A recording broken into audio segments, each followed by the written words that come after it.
దానికి తీవ్ర అవమానం.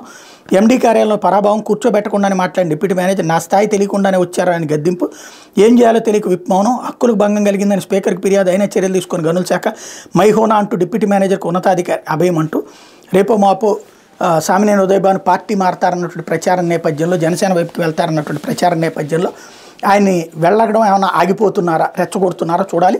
మేబీ ఆయన కంప్లైంట్ చేసి ఉండొచ్చు, ఎందుకంటే నేను ఎమ్మెల్యే కాబట్టి అని చెప్పి మైనింగ్ కార్యాలయంలోకి వెళ్ళిపోతే అక్కడ ఆపినట్టున్నారు. అక్కడ అధికారికే పవరు. ఇప్పటిదాకా ఏం రాసుకొస్తున్నారు, అధికారులు చెప్పు చేతల్లో ఉంటారు, ప్రభుత్వం చెప్పు చేతల్లో అని చెప్తున్నారు. ఇప్పుడు ఇక్కడ అధికారి పవర్ఫుల్, ప్రభుత్వం విప్పు వీక్ అని చెప్తున్నారు. మరి ఏది నిజమని నమ్మాలో అర్థం కాని పరిస్థితి. ఇప్పటిదాకా రోజు రాసుకొస్తుంది ఏంటి, అధికార పార్టీ అడ్డకోలుగా దోచుకుంటుంది, ప్రజాప్రతినిధులు మైనింగ్ని ఇష్టం వచ్చినట్టు దోచుకుంటున్నారు. ఇప్పుడేమో ప్రజాప్రతినిధి, అది కూడా అధికార పార్టీకి సంబంధించిన ప్రభుత్వ విప్పునే పట్టించుకోవట్లేదు అధికారులు అని రాస్తున్నారు.